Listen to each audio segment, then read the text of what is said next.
Benji Paras abay nagbigay ng kanyang pahayag patungkol kay Kaylin Alcantara at Kobe Paras breakup. Ang lahat ng yan, but before that, if you haven't subscribed yet to my YouTube channel, please don't forget to like, share, and subscribe at i-hit mo na rin ang notification bell for more showbiz updates. Bago tayo of course magpatuloy sa ating updates for today's video, nais ko pong pasalamatan kayo for always watching and trusting this channel. Thank you so much sa inyo pong palagi ang panonood at palagi ang pagsubaybay sa mga updates po natin. Maraming salamat po. Iginulat po ng ilang mga netizen, nagulat ang mga netizen sa naging pahayag at napahugot di umano itong si Mr. Kobe Paras sa kanya pong IG account, kung saan meron po siyang pahayag doon na sinabi niyang, "Wish I never knew you." According to the netizen, patama nga ba ito kay Kaylin? Palaisipan ngayon sa madlang people kung may ibig sabihin nga ba ang mga kantang ibinahagi ni Kobe Paras. Kasabay kasi ng pagbabahagi ng binata sa kanyang Instagram page ay paglalapat nito ng kanta. Sa mga huling update ni Kobe ay ginamit niya mga kantang may title na "Wish I Never Knew You" matapos ang pagbabahagi ng cryptic post ng isang inang si Jackie Foster. Kaya naman may mga netizen na nagsasabi na baka may kaugnayan sa rumored ex-girlfriend ang mga ito. Matatanda ang usap-usapan ngayon sina Kaylin at Kobe dahil sa umano'y breakup ng dalawa. Sa isa sa mga episode ng Showbiz Update ay may nagkumpirmang source kay Ogie Diaz na hiwalay na daw di umano ang dalawa at ang rason ay ang isang third party. Na-prove ni Kaylin daw na totoo mga babae na may babae itong si Kobe. Ang sabi pa sa akin, nagbabakasyon siya sa Bali, Indonesia, tapos nandun din raw di umano yung girl, pagpapatuloy ni Ogie. At ayon pa sa kanyang source, nakita ng binata sa airport na may kasamang babae na hindi girlfriend ng kanyang mga kaibigan. Ang labis pang ikinairita ni Kaylin, ayon sa ating source, na sabi ni Kaylin sa kanya na ang kapal daw di umano ng mukha ni Kobe kasi gamit pa mga sasakyan ko habang nag-cheat. Say pa ni Ogie, samantalang wala pa ring diretsahang kumpirmasyon mula sa dalawa hinggil sa lagay ng kanilang relasyon, ngunit kapansin-pansin ang pag-ampalaw nila sa isa't isa.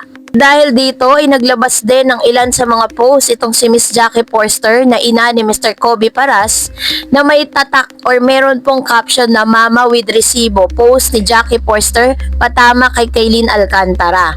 Naiintriga at napapaisip din ng mga netizen sa cryptic post ng dating actress na si Jackie Foster na iniuugnay sa balitang paghihiwalay ng anak niyang si Kobe Paras at kapuso star na si Kaylin Alcantara. Dalawang makahulugang quote ang ipinost si Jackie sa kanyang Instagram stories na may kinalaman sa emotional manipulation and accountability.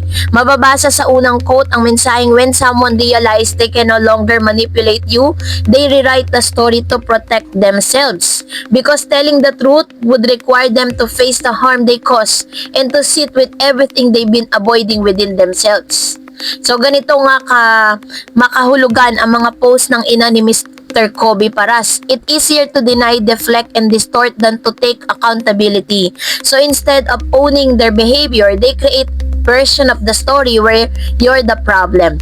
But their narrative doesn't change your reality and your healing doesn't require their validation." Pero, ang mas kuha ng atensyon ng mga netizen ay ang hashtag na ginamit ng nanay ni Kobe sa kanyang post na hashtag "Mama with receipts".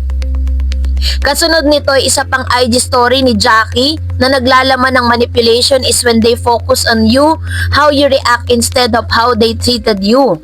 Ang nagkakaisang tanong ng mga netizen, may connect nga ba di umano ito sa breakup ni na Kobe at Kaylin? Nagsimulang kumalat ang chika ng hiwalayan ng celebrity couple noong April 11 nang mapansin ng kanilang mga fans na binura na ni Kobe sa ilang pictures nila ni Kaylin sa Instagram. At kasunod nito ay si Kaylin naman ang nag-delete ng mga photos nila ni Kobe sa IG, pero makikita pa rin nito na ang brand collab at events na pinuntahan nila ay together. Nito lamang nakaraang araw ay in-unfollow na ni Kobe at Kaylin ang isa't isa sa Instagram, kaya naman mas marami na ang kumbinsido na break na nga ang celebrity couple. Hanggang ngayon ay wala pang direktang pag-amin ng dalawa tunay na estado ng kanilang relasyon. At sa isa pang post ay naglabas din ng kanyang saloobin itong si Mr. Benji Paras na itinuturing ama nitong si Mr. Kobe Paras patungkol sa breakups nga ni Miss Kaylin at ni Mr. Kobe Paras. Sabi po ng isang report, sa mundo ng showbiz at sports, hindi may iwasan ng chismis at espekulasyon, lalo na kung ang mga personalidad ay kilala at sinusubaybayan ng publiko. Isa sa mga mainit na usapin kamakailan lang ay ang patungkol sa relasyon ni Kailin Alcantara at Mr. Kobe Paras, isang kilalang aktres at isang profesional na basketballista. Ang mga balita at larawan na nakikita natin ay palaging malapit na naging sentro ng atensyon ng mga netizen. Ngunit ang tanong ng lahat, ano nga na nga ba ang tunay na estado ng kanilang relasyon? So upang linawan niya, nagsalita po ang ama ni Mr. Kobe Paras ni si Mr. Benji Paras. Noong May 2024, nagsimulang umingay sa gitna ng balita tungkol sa posibleng relasyon ni Kailin at Kobe matapos mapansin ng mga netizen ang magkatulad na larawan ng kanilang ibinahagi sa social media na ang kuha sa parehong restaurant na nagdulot ng espekulasyon na sila ay magkasama sa isang date. Bukod dito ay may mga video na kumalat kung saan makikitang magkahawak ng kamay ang dalawa habang magkasama si Kobe, kabila si Benji at ang kapatid na si Andres Paras. So, ang pahayag po ni Mr. Benji Paras sa gitna ng mga usap-usapan na nagpahayag si Benji Paras upang linawin ang tunay na estado ng relasyon ng kanyang anak at ni Kailin. Ayon sa kanya, hindi niya pinapakialaman ang personal na buhay ng kanyang mga anak at kung sino man ang kanilang pinipiling makasama. Basta sila ay masaya, ay kanyang sinusuportahan. Sabi nito, boto ko whoever he's with. That is life, not mine. Whatever works for them, makes them happy, then I'm happy too.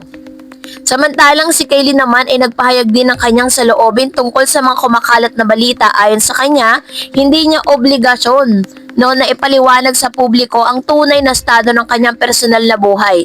Pakiramdam ko, karapatan ko na hindi sumagot o sumagot ng mga tanong o tanggihan o kumpirmahin ang mga anuman. I don't need to explain myself, di naman po ako ibang tao, sabi ni Kailin sa isang panayam. Sa kabila ng mga larawan at video na nagpapakita ng kanilang pagiging malapit, parehong iginiit ni Kailin at Kobe na sila ay great friends lamang. Sa isang panayam, sinabi ni Kobe na hindi siya nagtatanong kay Kailin kung maaari ba siyang maging kasintahan, kaya't hindi pa sila opisyal na magkasintahan. Bakit girlfriend agad? Nagtanong na ba ako? Sabi niya.